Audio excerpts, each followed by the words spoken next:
Tottenham with a few problems on the horizon, to say the least of it. Sunderland, Brighton, Wolves, Villa, Leeds, Chelsea and Everton. Those are the games that they've got ahead of them. Will they stay up or will they go down? Yeah, we really are talking about Tottenham Hotspur. Will they go down? Could cost them, so I'm told, in the region of 300 million plus, Simon, if they do go down. But we'll get to them because we're going to talk first about the team that beat them over the weekend at Spurs' backyard at the Tottenham Hotspur Stadium, and it was Nottingham Forest. Simon, how do you see it playing out? The quarter-final of the Europa League and a move out of the bottom three. So could a potentially disastrous season still turn into a spectacular one for Nottingham Forest? Possibly. I mean, I think the win in the Europa League was a very commendable win, given the fact they'd played them earlier on in the season and lost to them. So I think that you got to look at that and say that's a good result, that's a good outcome, but wasn't expected for Forest to go through in that tie. More compellingly for them, beyond all of that, is the fact they've gone to Spurs and beat Spurs at Spurs in a game that most people would have felt that Spurs might have been on the road to recovery. They might have found some degree of momentum going forward after the Liverpool game, after the Atletico Madrid game, and for Forest to have gone there. I thought Forest looked very composed and very assured and started the game very brightly. Spurs were in the game. I thought they were very unlucky to be 1-0 down at half-time, and some of the defending from Spurs is just appalling. For the first goal, Mickey van der Ven, what he was doing, God only knows. Martin could probably comment on that better. Romero is just a show pony that shouldn't be at this football club anymore. He's a World Cup winner. He may well be, but he's not for this football club. He's not the captain. Yeah, well, he's the wrong captain. And Spurs are right in amongst it now. So going to Forest's question, Pereira's come in. He did the same job at Wolves, 18 months ago, steadied them, settled them down. They've still got a long way to go. The interesting thing for me is watching the teams around them. I still think, for whatever reason, it might be just blind belief in the Tottenham Hotspur image, that it'll still be the bottom three that's in the bottom three, or possibly Leeds will get dragged into it, because I think Leeds are drawing their way to safety. And yet still this remarkable run of games that Leeds are playing in where they're not getting beat, but they're still only 2 or 3 points away from the relegation zone. And somewhere along the line, something's going to catch up with them, I fear. I hope not. I don't want any of the teams to get relegated. But from Forest's point of view, I thought they did really, really well in that game. And that's a credit to the manager. Well, they're navigating their way through Europe, aren't they, Martin, Nottingham Forest? Does that give them momentum or is that a distraction? Well, it's only 1 win in 7. Just to keep into context. But I've seen enough from Pereira to think, right, okay, they're going to get out of trouble because the way that they've played, the shots they've been having, obviously it goes from game to game, Jim, just like trying to bring that in. I mean, I looked at the Spurs game. We were all, weren't we, in the stadium? It was difficult to watch the game in any real detail. And then it got to half-time, Van der Ven went off and Spence went off. And I thought, hold on a minute, one of those has just been named in the England squad and the other one's actually outstanding. I know he's had a difficult season, Van der Ven, lately. Yeah. Why are we taking those players off? Didn't really make any sense to me. But look, the structure for the Forest team is much more solid. We're going to hear today whether or not Tudor's still going to be the manager. Obviously, there's some maybe a bereavement which is actually bigger than football, and he may need to deal with that. But there's lots of reasons here. We're speculating. Yeah. I looked at it a number of weeks ago, and I said West Ham would go down, and they've turned things around. But they play Wolves. They play Wolves next. And that's got to be a huge game for them. Yeah. Because it literally goes from game to game, Jim. Because we'll be looking at it and talking about it again on the Monday and saying, well, wow, look at that. It's turned around again. Can Forest respond? Forest, I think, go to Villa next. Not Villa now picking up speed. I know it's only one result for Villa. But nonetheless, they've managed to stay in 4th place, looking favourite for that now. So it's very difficult to call this, Jim. It's going to go to the wire. And they're getting wins down the bottom of the table, which you ordinarily don't get. Normally, you go months without winning, and they're getting Leeds, as you say, keep on picking up points. But I'm not sure that's going to be enough. They need to win a game. They also play Wolves. They play away at Manchester United, Leeds next. But they've got a game against Wolves where you've got to look at and say, and then Burnley as well. Yeah. And Spurs. It would seem, though, the die has been cast, Simon, for a two-way London fight between West Ham and Spurs. You rightly say Leeds could well draw themselves to safety. Forest look as if they'll give a few problems on the way to survival, in my view. So it's going to come down, it would seem, West Ham or Tottenham. That's the way it's beginning to look. I mean, ultimately, I've always maintained, for whatever reason, and again, I can't work out what my reasons are, just believing there's enough quality in this squad and believe that Tottenham are a bigger football club. Now, they probably believed the same in 1977 when they got relegated, but they are now right amongst it. And losing the game against Forest, I mean, watching the game, while Spurs never had control of the game and Forest looked quite assured at times, there was no way that I saw Spurs getting beat 3-0. Now, reacting to adversity seems to be their major problem, because going in at half-time in a goal that they should never have conceded, really, they should have defended it far better. And going in at 1-0 at half-time doesn't mean there's a collapse, which there was. Yeah. In terms of Spurs' resolve and mentality and ability to overcome adversity and to find their way through. And they've got to find some outcomes there. They've got to be able to find something that's to cling on to. Right. Whether that's the manager, the playing mentality. I don't think the manager is going to make a lot of difference at this moment in time. I think it's the players that are going to decide how they get out of this. Well, I mean, it's obvious, isn't it? It's you do the maths. 4-1 doesn't go. Leeds are on 33 points, Forest on 32, Spurs on 30, West Ham on 29. So we'll put this to you, in a relegation 6-pointer, and that's what it was yesterday at the Tottenham Hotspur Stadium. Was it a concerning wave of the white flag from Tottenham? We're going to get into that next. And Tottenham fans, if you want to call, by all means, give us a call. You'll have probably had a sigh of relief that Arsenal didn't win at Wembley, but that apart, you're still banging trouble. Will you get out of it, or will you drop down? 03717 223344. But Simon, Martin, we turn our attention to Tottenham Hotspur. And of course, yesterday it was billed as a very, very big game in the Premier League for a whole bunch of reasons, not least because of where both clubs are at this time. Forest, right down there, fighting for their very Premier League existence, up against Tottenham Hotspur at the Tottenham Hotspur Stadium, fighting for their Premier League existence as well. And it was Nottingham Forest who came out on top by 3-0. Spurs played 31, won 7, drawn 9, lost 15. Now, we're going to get to where they're at and how they may or may not get out of that position in a second. But Simon, Igor Tudor in interim charge, a family bereavement as we understand it, and Igor Tudor has left London and is headed back out to his native Croatia. So our condolences from everybody here at talkSPORT go out to Igor at this time. But Simon, does it now leave an awkward, cold heart commercial reality for Spurs, if you like, and one they need to navigate? Well, they're not playing again until the 12th of April, are they? So they're not under time pressure in terms of instantaneous decision-making about Tudor, whether they've made this decision, whether they decided if they got beat by Nottingham Forest, they had a candidate in mind to take over. I made the observation earlier on about I don't think the manager in this instance is going to be that important. It's not because I'm being glib about how important managers are. I think the players will decide if they're going to get out of this mess or not.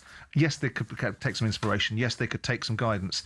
The argument for Harry Redknapp was about galvanising the fan base and getting the fans behind the side rather than being offside. Well, the fans were behind the team last night. The fans were supportive of their players and the team to try and achieve an outcome. There's a part of me that thinks there's a group of players that have got to get themselves together. There's enough quality on that field, enough talent, but there isn't enough substance. And I look at players in there, and I look at the players that talk in press conferences that turn around and say they care about the club, and they don't like their integrity being questioned in terms of they'll be off out the door. And I think they're the very players that are performing on the field. I think Romero's a cheat. I do. I think he's a top quality footballer that plays when he feels like it. I think he thinks he's bigger than Tottenham Hotspur, and I think it's all beneath him. You think it's a cheat? I do. I think there's an element, but people hate that expression because they think it takes it to this ultimate extreme. I think if you don't give your very best in every occasion you're representing a football club for the salary you're getting and the expectations of the fans and the people that you're employed by, that is by definition cheating. It is conning a living, and I think there's an element, a few of them out there that are doing that. But as far as a manager is concerned, if they feel they've got an opportunity, I don't think they know what they're doing, Spurs. I don't think that their board and their group of football nous is making decisions based upon a deep-seated understanding of what Tottenham require to get out of this problem. I mean, at the moment then, I mean, obviously they'll liaise with Igor Tudor as the days go along.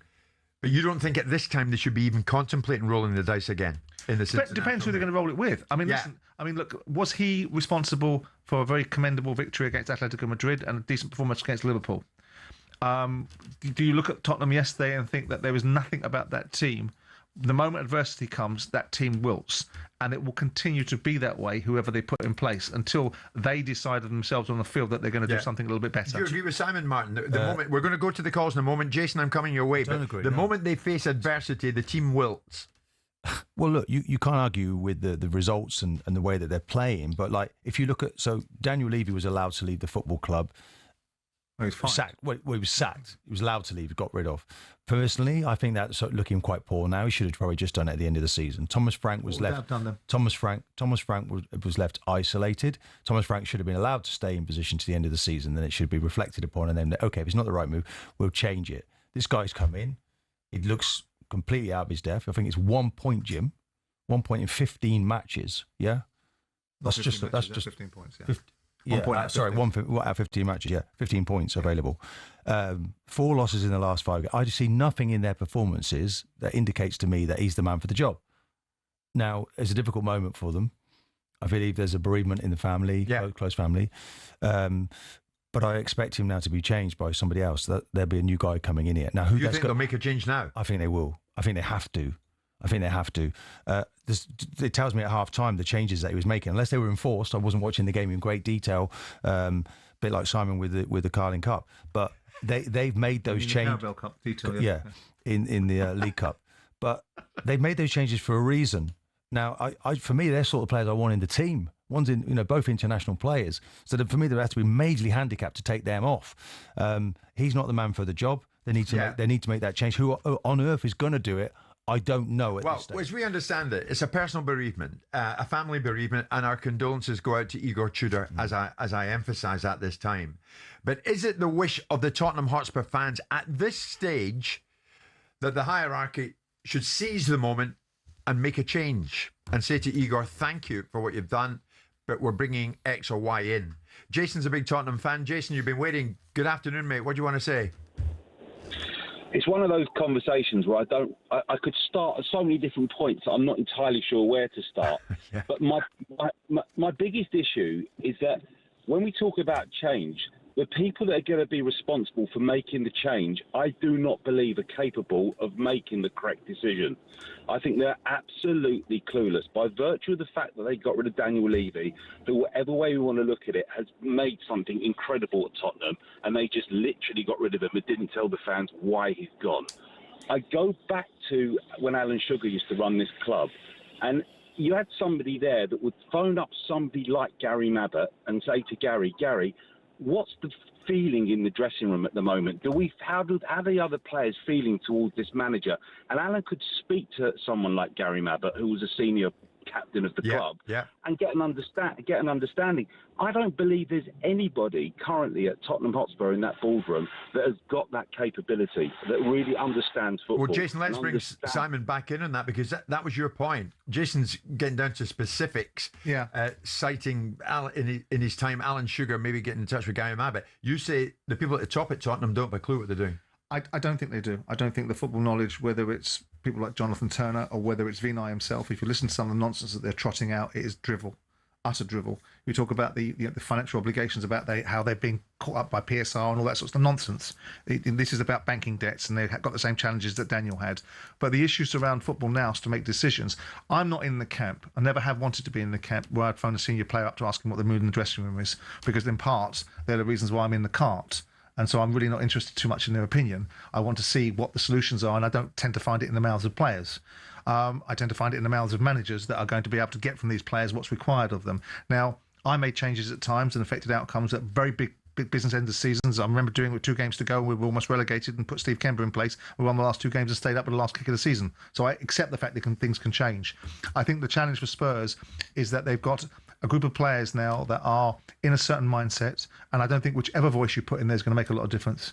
But notwithstanding that, I don't think Tudor is the answer. I never thought he was the answer in the first place. I felt they should have stayed with Thomas Frank. I said 3 months ago that Thomas Frank will lose his job because he will be alienated. He will be on his own, and he was. And quite frankly, the group of people that are running Tottenham Hotspur are now getting precisely what they deserve. Yeah, but were the owners overzealous in getting rid of Daniel Levy? The timing of that. Were the right people necessarily in position? Because Daniel Levy called all the shots. So it seemed from the outside. Why didn't they just leave him in place to the end of the season? Yeah, I mean, I think if you're right at the top, you tend to be right in the team. I also think it gives people an excuse because really and truly, the chairman is not kicking the ball on the field. That squad is good enough to do far better. Is it? If you judge by what's happened in the past, people will say that Levy is responsible for this assembly of a squad, and ultimately all the chickens have come home to roost. That's fine if you want to make that argument. If you wanted Tottenham to be a top 6 side, if Tottenham, that squad is a top 10 squad. The fact they're sitting fourth and bottom in the league is a disgrace upon the players and the management of the players. Do you agree with Simon, Dan? Dan's another Spurs fan waiting very patiently. Just before we head to the break, Dan, good afternoon. Where are you in this? Morning. I went yesterday. This is the first time I've walked out in 30 years. You walked out, right? Yeah. I just can't watch it anymore. It's toxic. You've got it's the players. I don't see the point in changing another manager. I think you've got players like Romero, Van der Ven. They don't want to be there. They're getting sent off. I hate to say it on purpose. But you know, when you need a captain, you need your players around you. The spine of the team is weak. You've got Conor Gallagher's on 200 grand a week. He didn't play that week. He had a fever. You know, I'm sorry, but I've got to work. Are they going to go down? They will. I don't think it'll be the worst thing because I think they need a reality check. The whole structure of the club. You won a European trophy last year. You sack the manager, and then you bring in Thomas Frank, who is a good manager. You sack him, and you bring in a guy who, no disrespect to him, I'm sure Igor Tudor is a good coach, but never managed in the Premier League. You've given him a load of players who don't care, don't want to be there. If it was me, I wouldn't play Romero Van der Ven till the end of the season. I'd make Archie Gray captain to see what happens. Dan, many points here to dwell upon. Tottenham fans telling us that it is pretty dire at the moment, and so dire you could end up in the Championship. Stay with us, a lot more coming your way after this. 17th in the Premier League, 1-7 and 31, just above West Ham, and obviously the alarm bells are ringing. What did Poyet think regarding Spurs and a relegation battle? They're in danger. I saw something in the derby that I didn't like, second half. And this weekend, the second half was as well, a little bit scary. What did you see? Well, it's like there is no way, because here is, like Simon said, you need to find the reason and sort it out. Now, well, we said in Spanish yesterday. Yeah. You don't have time now. You don't have time. And in the next game, I think it's Sunderland away. All the best to go up there. And you need to go there with something very clear. I think we lost the basics in football. Me as a coach, the basic things, the normal basic things that you do when defending, when, passing the ball with the angles, basic things. And also we lost a little bit the players in the best positions. I mean, the bottom line is, Danny, Gus Poyet suggesting there, it's time. They're running out of time to get it right. And if they don't get it right, they'll drop. Do you believe that? Yeah. They look all over the place. They showed a bit of resilience second half at Liverpool. Other than that, the games I've seen and have been pretty woeful. And they don't look together. It doesn't look like you can see. When you're fighting down the bottom, the one thing you got to have is a resilience and togetherness and a desire to defend. Did you watch them in the first half against Forest and think they were going to get beat 3? Because I didn't. No, they did all right for 20, 25 minutes. They caused Forest a few problems, but it felt like Forest were weathering the storm, and they dug in, and they got men behind the ball, and they had that one that hit the bar with the long throw in and a couple of half chances. But you expect that because they just had a good week. But when Forest then got the goal, and the really worrying thing was the capitulation. The energy didn't go the other way, which it should do when you're 1-0 down in terms of your reaction. They shrunk. They shrunk, and there was a bit of fear in them, which is understandable because they've struggled at home so badly. And the expectation of the crowd is there, the disgruntlement's there, and it takes a strong mindset to play through that. But Gus is right. Defensively, you have to be clued up, switched on, do the basics right, and they don't. They don't, and that's the coach's fault. Are they going to get out of this? That's the coach's fault. That's the question. Are they going to get out of this? I've got a feeling no at the minute. I think they'll go down. And I think they need to change the coach. That'll give them a chance. And whoever goes in has just got to stop conceding goals, because you'll nick a goal. Don't need to worry about how you score. Yeah. Simplify the game. Yeah. More pragmatic.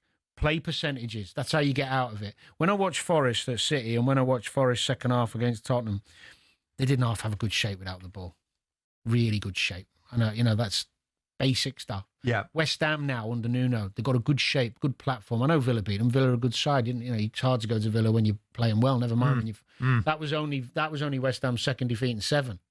So they've got a bit about them. They're having a go. And the reason I think Tottenham, if they keep the manager, will go is because I don't see anybody who's just about to get fit or sitting on the bench waiting in the wings who's got the capability of grabbing a game and calming everybody down and getting them playing. Yeah. I mean, Poyet would, he virtually told us yesterday, Simon, if you get a phone call from the hierarchy, yes, he would go in there. I've heard Tim Sherwood's name. Are there people out there, with all due respect to Igor Tudor, who's back in Croatia following the family bereavement? Yeah. If he does depart, is there a name in your mind that you would throw in who would get it right for Tottenham? Well, right now, the one that screams to me, but he's not Tottenham, so Sam Allardyce is the man who knows how to get results at that. But he's been out of the game a while, so it's probably unrealistic. Tim Sherwood would be a good one. Tim knows what he's doing. Tim played in sides that were good defensively, pragmatic, knew how to get results. I think he kept Villa up, didn't he, that time he went in there, and I think he's confident, strong. So strong. And Tim's Danny, out there, yeah. finish on this with me. I'm looking, Simon, at their fixtures. In the remaining fixtures, there's no Arsenal, there's no Manchester City, there's no Manchester United. So they've got Sunderland, Brighton, Wolves, Villa, Leeds, Chelsea and Everton. Do they get much out of those?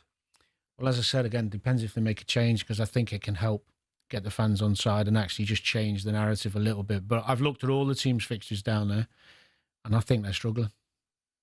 I think they could go. You still think West Ham will go? I do, and not because I want them to, as West Ham fans, to be alighting upon. I don't.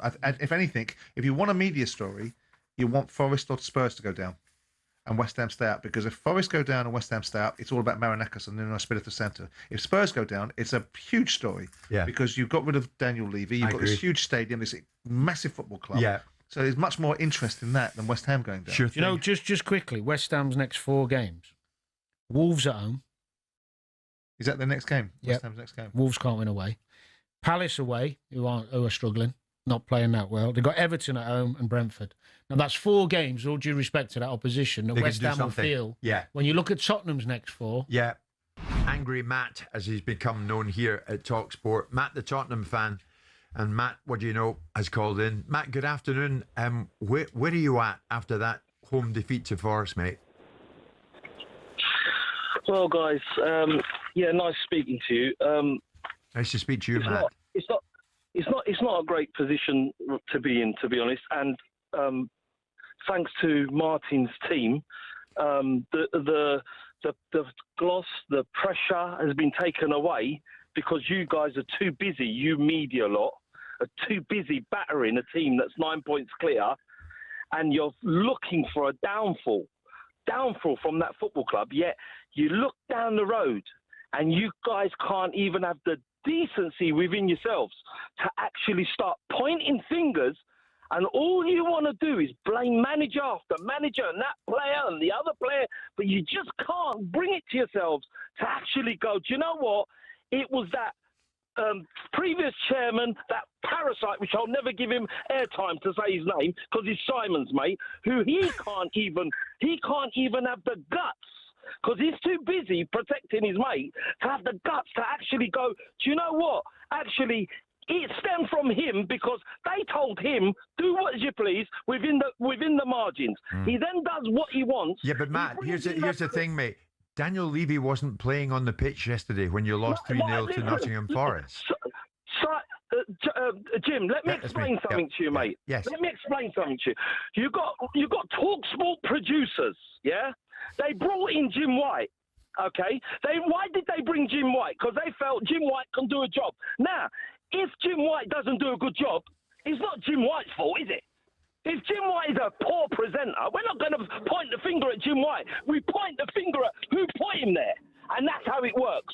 Yeah, you've got to and Simon knows this. Simon doesn't want to admit this, but that's the reality. Yeah, yesterday, Mikel Arteta, out of loyalty, played that goalkeeper. Yeah. Now, realistically, even Martin could admit Raya should have played. But you know what? Out of loyalty, he did that, and it backfired.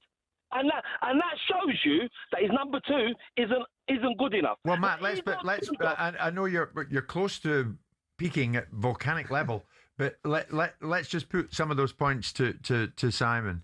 Is this the legacy of Daniel Levy?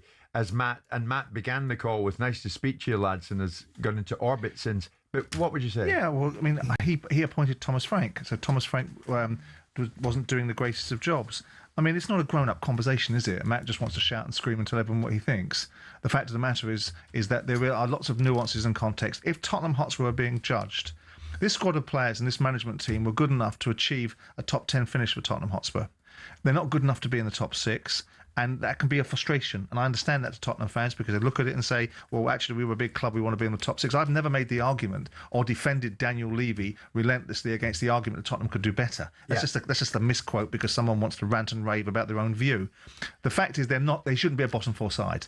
And that's got nothing really to do with Daniel Levy. This squad of players, if you're judging them by the expectations that Spurs fans like Matt might have of being a successful football club, yes, you can blame that at Daniel.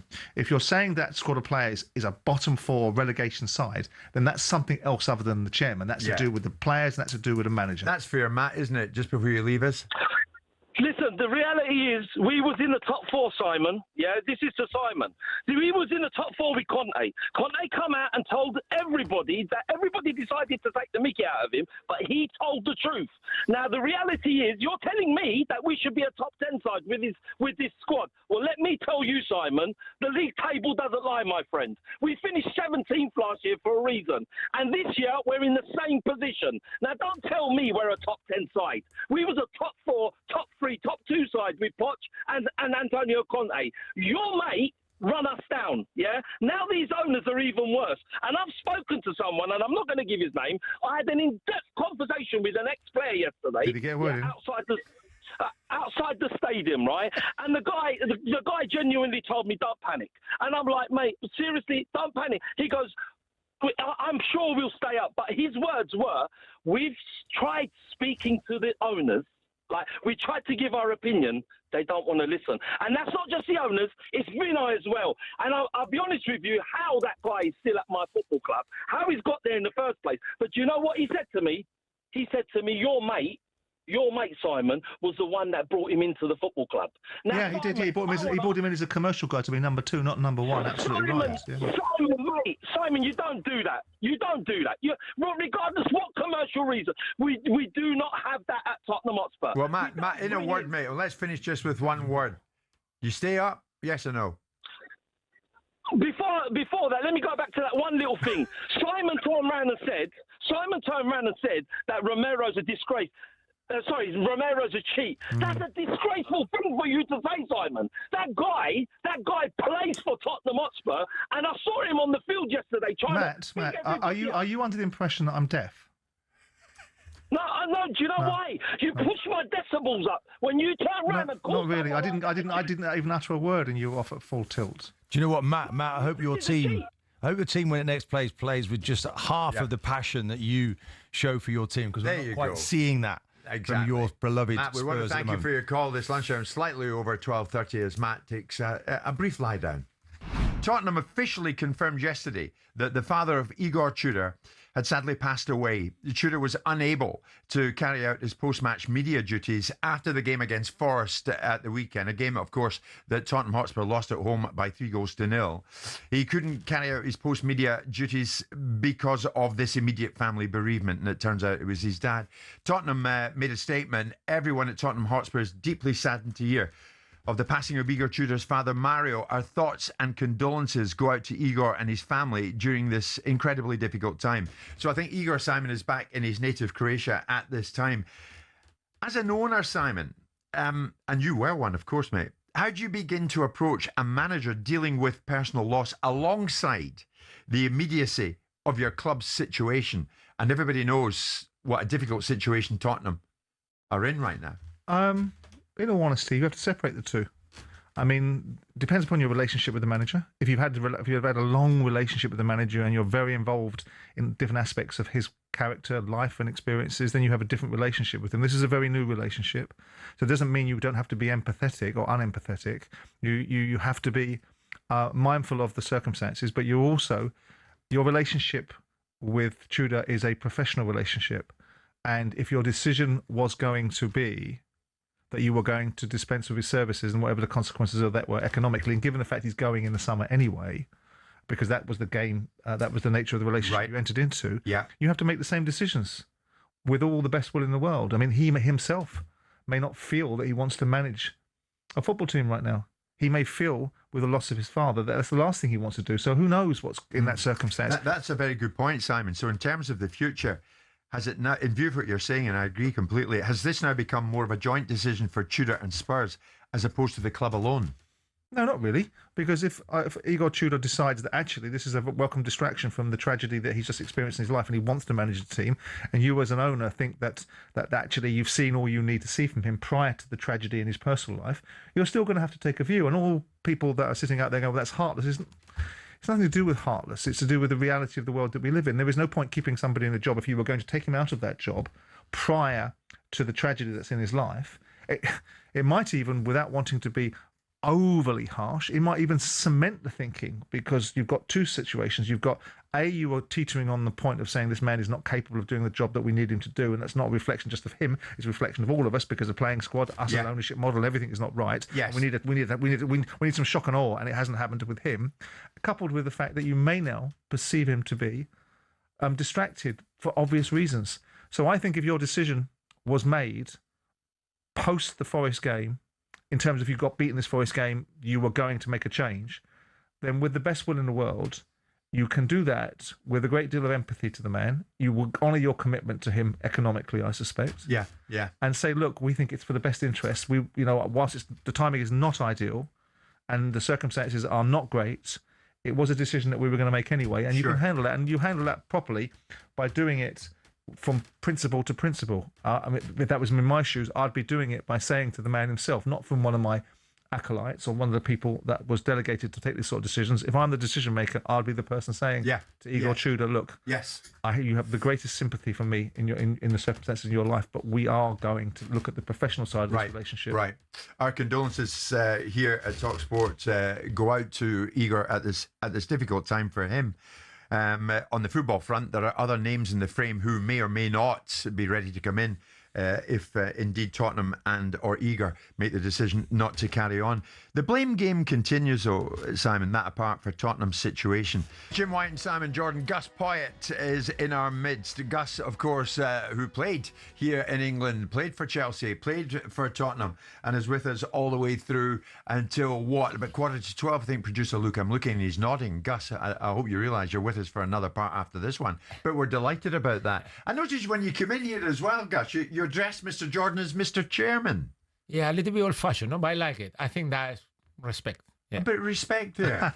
And respect that you merit. You probably don't feel you get a lot of that in here. No, none. No, maybe not. But I learned it in, also, it was natural on me, but I went to Korea, South Korea last year, and they really pushed me to accept my position as a coach, where the coach in Korea is high, level. Yeah. To a point that I had to learn how to go to certain places. Example, go to see the second team training. I arrived one day, my first day I went to see them. They were training already, and they stopped.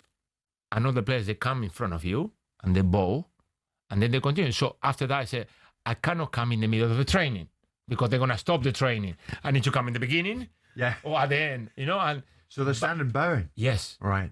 And that's... Yes, different, isn't it? It's completely new. You don't know until that happened. Or, many things. The parking.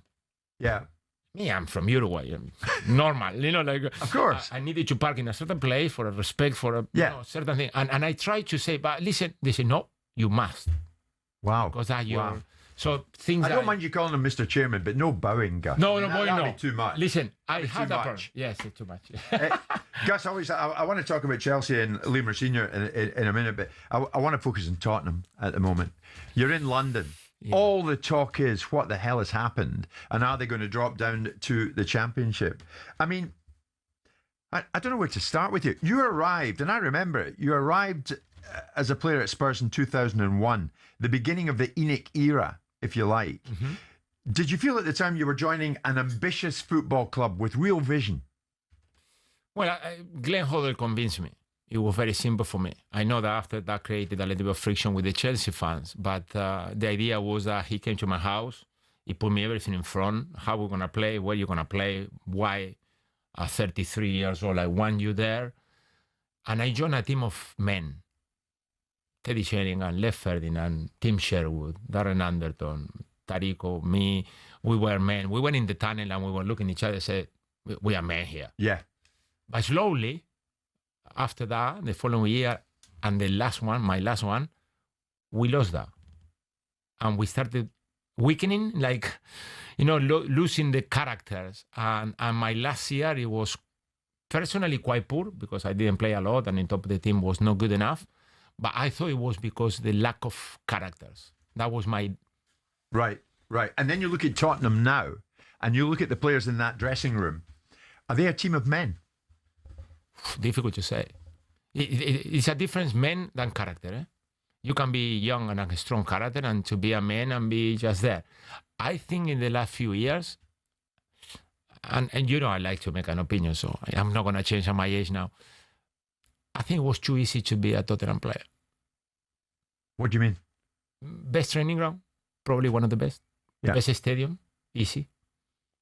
Why your objective at Tottenham? Yearly. That's a point. Is that a point, Simon? Chairman, why is the objective? Is that a point? They were in a comfort zone, a lot of them? No, not really, because if you haven't got that, that'll be the reasons why you aren't achieving things. It's that, I mean, ultimately, does it factor into the recruitment of a team that you have a nice stadium and you have a nice training ground? Because it's expected now. If you're playing for an elite football club, very rarely do you have facilities. It's all well and good that Tim Sherwood trots out stories of walking across a field when Blackburn won the Premier League 30 years ago. But that was 30 years ago. Mm-hmm. The expectation now of the modern day footballer is to have it all. Now, whether that then seeps into the selection process, that comes down to sporting directors and managers and not identifying the right culture of players. But is it easy at Tottenham? I mean, there's something wrong. There's clearly something wrong. There's something wrong under Daniel to some extent. And it's been exacerbated in Daniel's departure, so it's got even worse. Because that playing squad, and you'll know more about it than I do, is not a top 6 playing squad, but it is not a bottom 4 playing squad. That's a mid-table to upper echelons of the Premier League playing squad on paper. So something culturally is wrong inside that football club that enables people like Conte to have their views on it, Mourinho to have his views on it. But for it to be levelling now at the achievement level it is at, something's wrong. And I don't know what it is. And it'd be fascinating to know what it is, because it can't just be the owner. It has to be what seeps into the players, what the players... Because I think these players are cheating. I think some of those players out there are cheating the football club. Cheating? You called Romero a cheat the other day. Well, first, I mean, any manager who will go to Tottenham, the first meeting you have with a player with Romero, you need to sit down and look at him. And Yeah.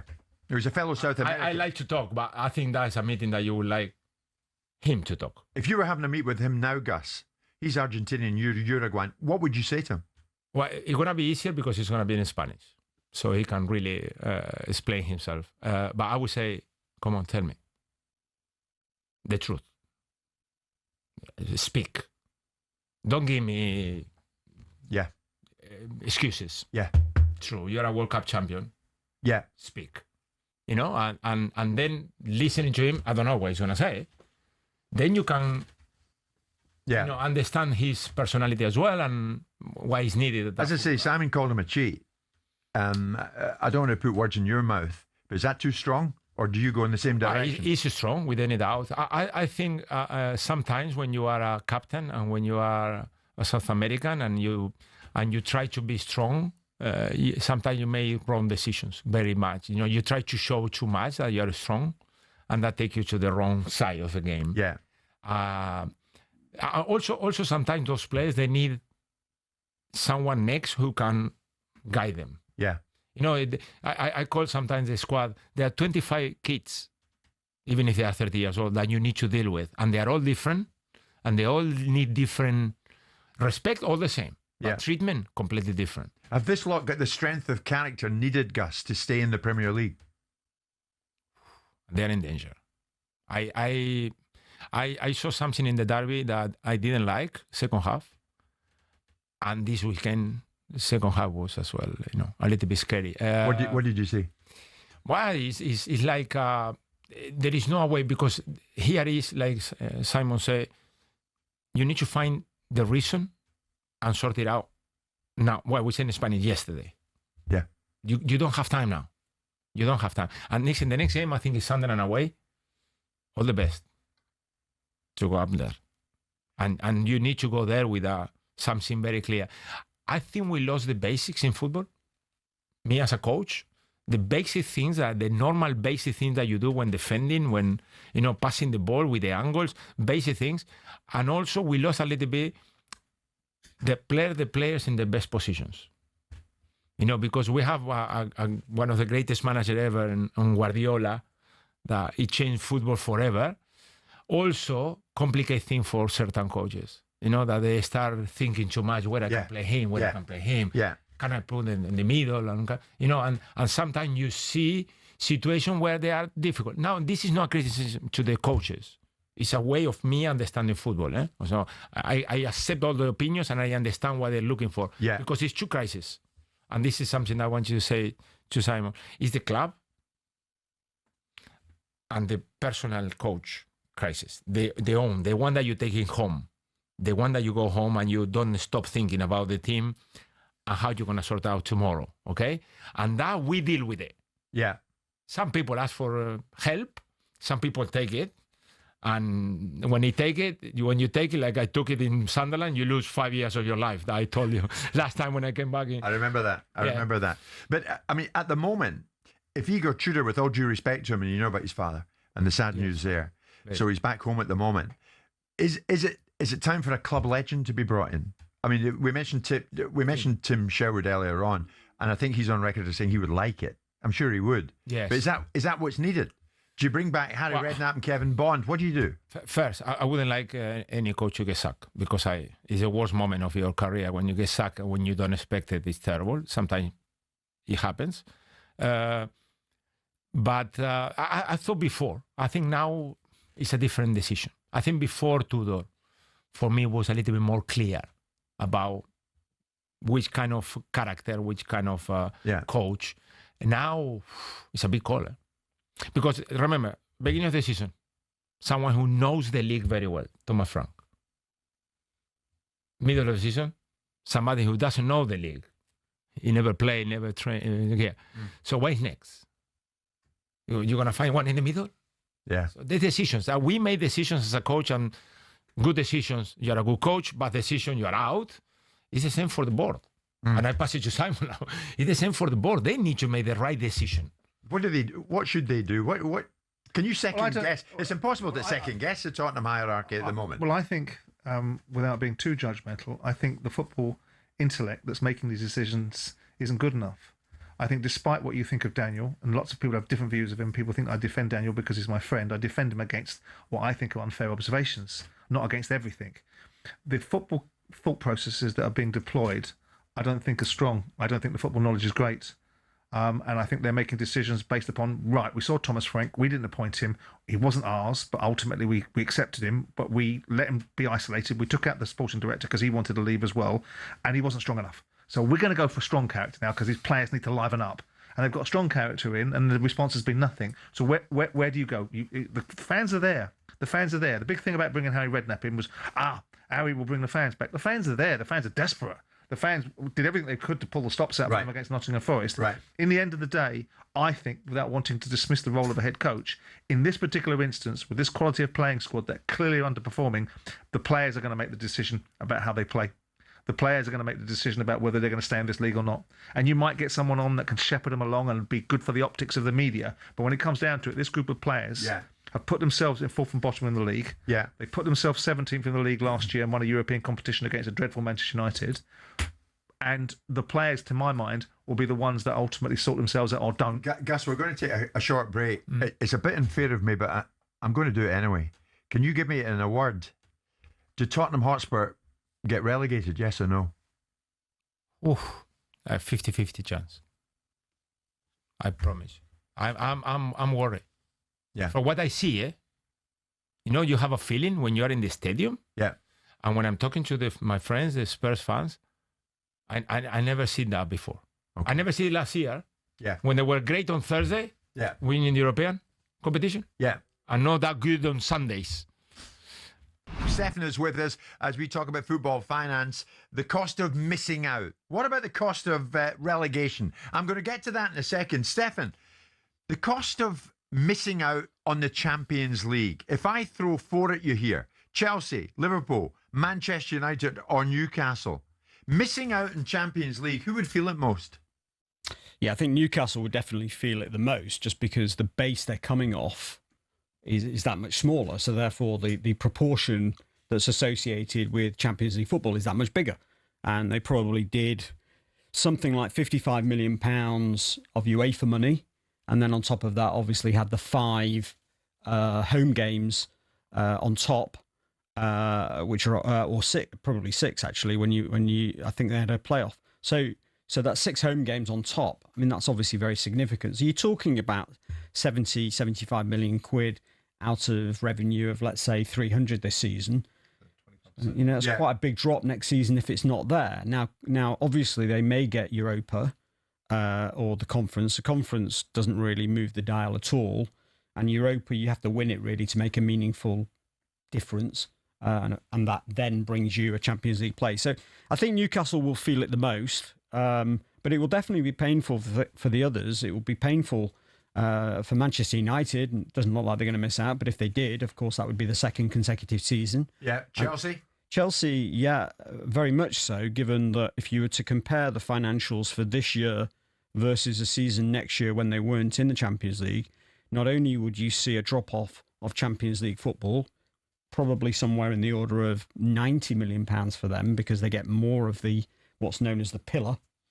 So there's an extra payment that they get versus Newcastle. Yeah. So they probably would lose 90 on Champions League. And of course, comparing year for year, they've got Club World Cup in this current financial year. So a very big drop between the 2 years. And we know that Chelsea have a need for cash. One, because they have huge operating losses already. And 2, because we keep hearing that they want to invest further in that playing squad. So it would be very difficult, I think, for them to navigate, especially in the context of being in the middle of that UEFA settlement that they've agreed, where they limit their spending around UEFA competitions and of course the squad cost ratios that are coming in for next season. Yeah. Carabao Cup final on Sunday. I was there, so were you. You were with your City chums, quite rightly. It came to light, the cost of relegation. A learned colleague of yours was suggesting to me, if Tottenham are relegated, it would cost the club in the neighbourhood of 300 to 350 million quid. Yeah, I wouldn't go as high as that, but I would go, I think you could be confident at 200, 250. I mean, the difficulty in modelling is obviously going to be the largest 1 year dip in revenue of any football club ever, anywhere in the world. I mean, it is not a normal situation for a club of the size of Tottenham Hotspur to lose Premier League status and to go from Champions League to 0 overnight, which is what would happen if they were relegated. In that scenario, they definitely lose around about £150 million of broadcast revenue, Premier League and UEFA. Yeah. Of course, a little bit of a parachute, £50 million of parachute. So that brings it from probably for this season somewhere in the order of 200 million to about 55. So they'll lose 145 million just on broadcast. On match day, they're going to have a challenge. I mean, there's 23 home games. There's more home games to sell. But of course, the quality of the opposition might include teams of the scale of a Stevenage or a Lincoln City. So it's going to be hard to maintain the same sort of match day revenue as they get today. Daniel Levy obviously spent a long time building up non-football revenue. Now, I don't think he built it up for days when they weren't in the Premier League, but it's going to be very useful if that eventuality does occur. Yeah. Because it's going to mean that those 30 non-football days will underpin the commercial revenue. But you'd still think they're going to lose maybe maybe 100, maybe somewhere in that order. They've got a renegotiation coming for 27-28 for the front of shirt sponsor. So it's not just that 1 year impact either. So I would say they're going to lose 250 probably to 300. Yeah, that sort of order. Right. If they're successful on the pitch, then you would think match day is going to hold up a little bit better. But I would also just watch the knock-on effect on the commercial side. You're trying to negotiate a new front of shirt sponsor as a championship side. We know how difficult it is, even if you're Chelsea, when you're in the Champions League and you've had Club World Cup. We know how hard it is to negotiate top commercial deals. Try and do that as a championship side looking forward. It's going to be very difficult, and they're going to lose parties, and they're going to have some adjustments on some of those commercial deals. So I think the impact on the commercial side will actually last a few years and will impact them, unfavourably. And ironically, they're going to go into next season. The numbers that they're generating this season are probably going to be their record EBITDA earnings of all of them. So a sort of final Daniel Levy gift at the end. But this is going to be their best year, because actually this year they've maintained a relatively low wage bill compared to their revenue. Their revenue has had Champions League football, which we know is now extremely valuable. Yeah. And even though they may finish 18th, they're still going to generate 130 million quid of Premier League TV money. So they're still servicing a lot of debt in the stadium. They are. I mean, from the stadium debt, again, probably Daniel Levy's greatest legacy for people like myself was actually the way he negotiated the funding of that stadium. If you compare the funding that's in place for that stadium and the fixed rates that he agreed at the bottom of the market, and you compare that to what Manchester United might need to pay to build their stadium, you're talking about Manchester United having to pay maybe 3 times the interest rate compared to where Spurs are. So Spurs' financial situation on the debt side is manageable. They can service that debt. It's low interest, it's fixed, and it's long duration. So they're going to be relaxed about that. But that doesn't mean that they're not going to have issues, as Simon's spoken about before, with breaching covenants. I suspect they are, but the probable consequence of that is only going to be financial. Are the implications as drastic for their London neighbours, West Ham? Yeah, so it mirrors, West Ham mirrors on the broadcast side. Of course, Premier League wise, they will go from, again, 130 to about 55. So they'll lose about 75 on broadcast.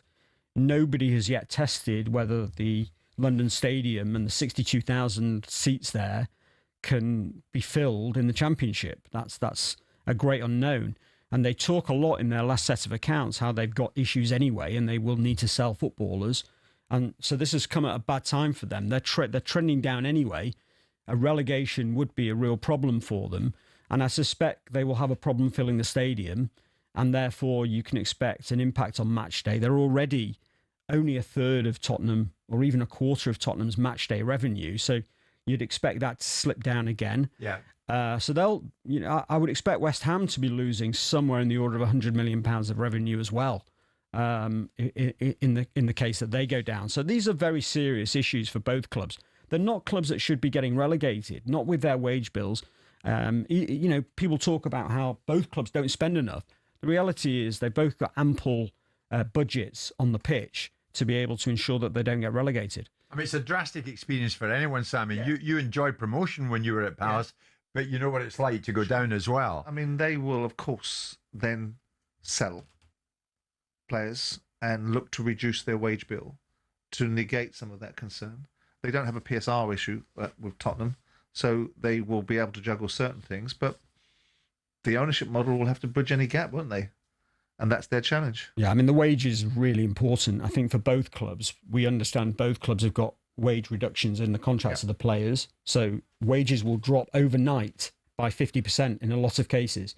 It'll drop because those players will head for the hills. Well, anyway. and the players and the senior players Stefan, will be leaving. Where would it leave? And it's an if yet. We don't know if Tottenham are going to stay or drop. Where would it leave the grand new ambitious era of the ENIC family? Well, I think that's, in some ways the irony. I think they removed Daniel Levy because they wanted to loosen the purse strings. And I think what's going to happen is, if they're relegated, they're going to have to tighten the purse strings. There's no question about that. And if they stay up, then I guess they will have done it by the skin of their teeth, and they will say, right, well, now we really do need that reset. I actually think the likelihood is, on the back of this, they're likely to spend quite aggressively because they're going to have very little choice. They're not going to be able to risk a third season in the bottom 5. I don't see that happening at all. But they're going to have to do it with no European revenue. So there's going to be that strain in the Lewis family. But they're not going to be able to exit. So, if you think realistically what this does to valuations, this relegation risk of a team that has been presenting itself as a guaranteed Premier League franchise, sorry for the language, but that's how they will be selling it. They'll be saying, don't worry about relegation. You might worry about relegation for some of the other clubs, but not for Spurs. The reality is, for 2 seasons, there has been that worry. And therefore, from a multiple perspective in terms of their earnings, that will be a concern for potential buyers. Yeah. It will hit the price that they will be able to get in the open market. And by the way, they've not been able to achieve that price in the open market because it's been for sale for quite some time under the radar. But it's been for sale. If they survive, Simon, can you see Spurs spending aggressively? We've never seen that. What does that look like?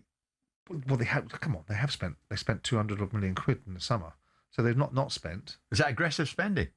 Well, I think by most people's measurement, it's probably relatively aggressive. Certainly for a side that's certainly sitting 17th in the league, it probably is considered to be uber aggressive. But they've made their own bed. They've told you that they're going to spend, and they're starting to back away from certain aspects of it. You heard Vinay the other day talking a load about balderdash about where they are. They didn't spend any money in January. So the football nous that's in that football club is putting them in a very invidious position because, they needed support in January. They only spent what Brennan Johnson recouped for them, and Conor Gallagher was never the solution. Well, I think they misjudged it. I think they underestimated their relegation risk when they looked at it in January and thought, we'll be fine. And actually, they needed to spend. Indeed. Right? And they misjudged it. They've made a lot of mistakes, for guys that have been in control only for, 7 months. They've made a hell of a lot of mistakes in that 7 months. Yeah.